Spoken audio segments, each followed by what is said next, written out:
What's up, fam? How's it going? Welcome back to the channel. Welcome back to everyone. Welcome back to all of us. It's been a while, you know what I mean? It's been a while. 3 years, if I'm looking at my stats right now.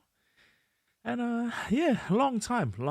But a lot's happened. If you follow me on Instagram, you know what this video is about. Essentially, Mans was in hospital. I'd say 2 weeks ago now. And yeah, so at the start of this week, I uploaded a video on my Instagram, just showing my first session back in the gym since the hospital.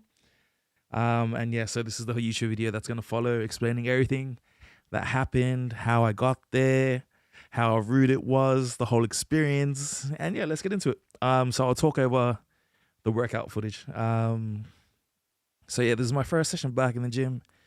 I started off with chest press. If you want to see my workout routine, I'll put it in the description below. It's pretty much the same layout. I used to be trained by a coach. His name's Tin Beast, legend. 2, 3, 4 years ago, I think. And yeah, I've just been using his program ever since. It's been working wonders for me. So yeah, I'll list that below if you're curious about like my sets and my reps and my weight and stuff. But yeah, let's get into it, man. 3 weeks ago, we'll just say 3 weeks. Mans was, let's say what it was first. So first of all, what I had internal bleeding in my GI tract, which is like the esophagus, like just above the intestines. Man, I'm getting puffed out just talking, you know what I mean? Damn. And yeah, so what caused that was a mixture of stress, my diet, definitely, because I think what I was eating just produced higher levels of acid in my stomach. So if you take those two factors and then you add in freaking Nurofen, I don't know if I can say that on video, but freaking Nurofen, man. Because the thing is, I didn't know that Nurofen stops or blocks some natural processes, some natural processes in your body, including it blocks the process in your body where it produces the protective layer in your intestines and that.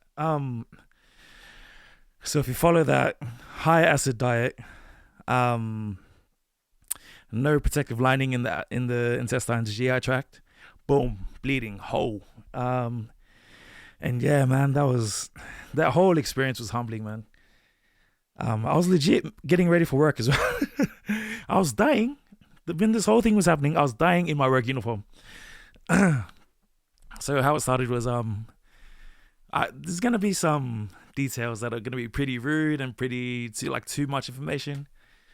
But I just want to make sure you guys have the full thing just in case it happens, you know. So Friday morning, I went for my morning poop, you know. Offload, drop the kids off to the pool. And then, yeah, when I saw it, it was black. And I was like, okay, hold on. This isn't right, my G. I know I'm eating bad, but this ain't right. So yeah, that followed a quick Google search, and I saw some people saying it was like bleeding, internal bleeding and stuff. I was like, I'll just wait for my next session, you know, my next dropping off the kids, to see if it's like consistent or if it was just at one time. Yeah, so that was a Friday morning. Friday night we went gym. I felt kind of off, like lightheaded. Oh, here we're doing shoulder press. This one, I don't know why my right shoulder was feeling a bit but we move, you know.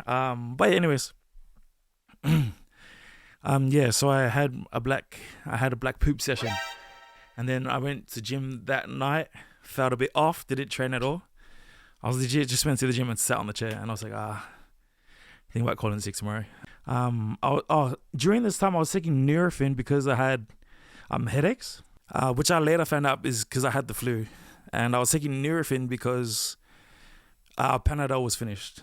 Also, but an important note to that is that I was taking Nurofen by itself, so like no food, just straight Nurofen.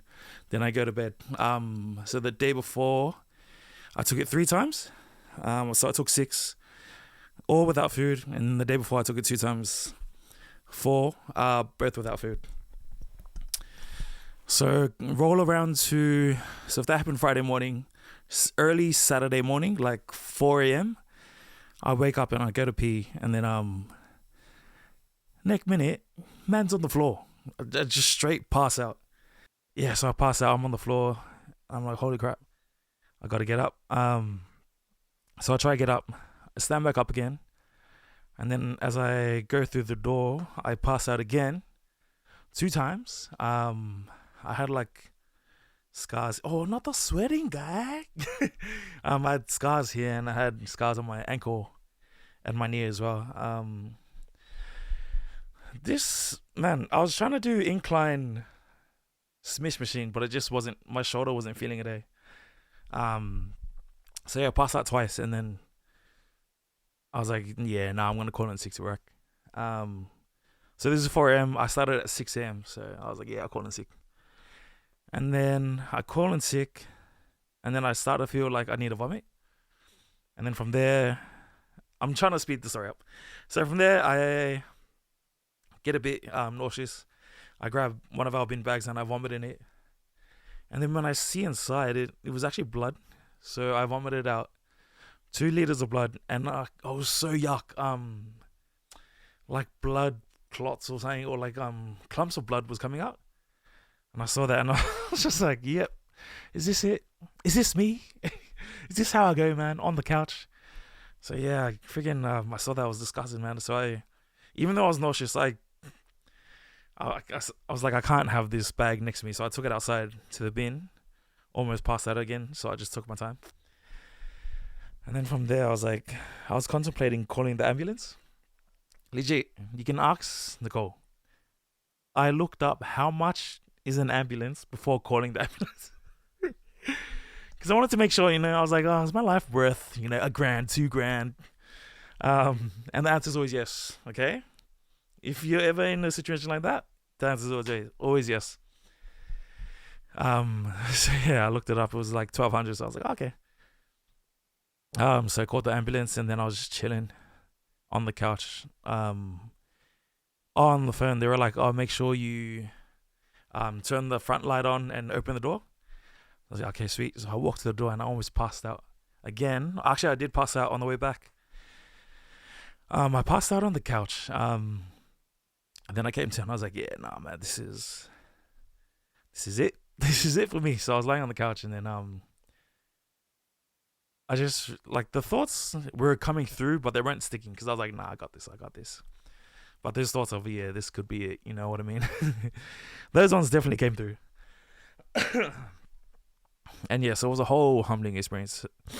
So from there, the ambulance came 2 hours later, which I'm fine with. I was chilling on the couch. Like, I wasn't dying. I could breathe. As long as I didn't sit up or move or anything, I was sweet. Like, if I was just lying down. But yeah, man, after that, ambulance came. They gave me some stuff for my nausea. Apparently I was really pale.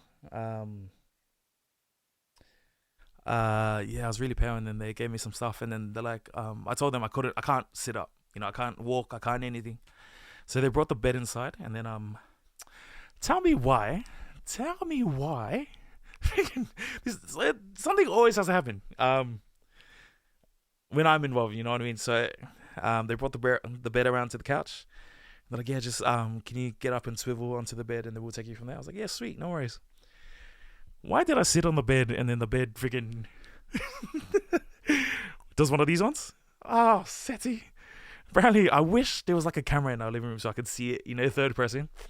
But apparently when it fell, my legs went like this on the bed. Do this. Apparently my body, my mind was not able, but my body was, so I got you. Like, trying to like stabilize, make sure I can reach the floor. Yeah, I wish I saw that third person, man. That would have been so funny. But yeah, so I got on the bed, took me into the ambulance. The ambulance took me to the hospital.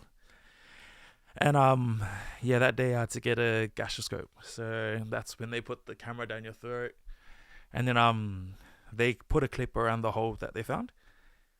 And yeah, I was in hospital for, I'd say 5 days.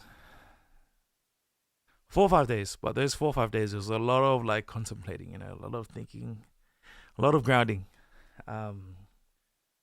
So humbling, man. Nothing humbles you more than just lying in a hospital bed, just looking outside. It was either TV or looking outside, looking at all the doctors go home and come back and go home and come back. Yeah, because it took me a while to be able to like leave the bed without getting nauseous or like wanting to pass out. But yeah, man, after that experience, I'm like, it's like nothing humbles you and like pushes you more to chase life. You know what I mean? Like that feeling of just being in the hospital bed, looking outside and just watching life go past. I'm like, this ain't it, man. And yeah. So yeah, that's the story. Now I'm out. Praise the Lord. It's been 3 weeks now. I can move around. I'm still a bit. I can still get a bit like out of breath pretty easy. To be honest, it's a mixture. It's a mixture. If we're being honest, it's a mixture of just unfit and the recovery. But yeah, man, we're getting there. I'm making a commitment right now. I'm just gonna chase it. Life's too short, man. So yeah. Shout out to everyone who stayed subscribed for the last 4 years. There's 138 of yous, 138 of us. Yeah. Come on, man. You know what I mean? Thanks, guys. So yeah, we'll push back. I'll be uploading again. That's the commitment I'm making to you guys right now, to myself. Life's too short. Let's get it. See, I'm even recording this in my room, making it happen. You know what I mean? But yeah, thanks for staying subscribed. I hope you guys stay subscribed after this. Let me know what you guys want to see. And yeah, it's time to get skinny, my G. Because I don't know if you guys can tell, man. The weight gain and then the hairline receding. Sexy, man. Just going like this, you know? Far. Nah, but thanks, guys. See you guys in the next one. Later, Bo.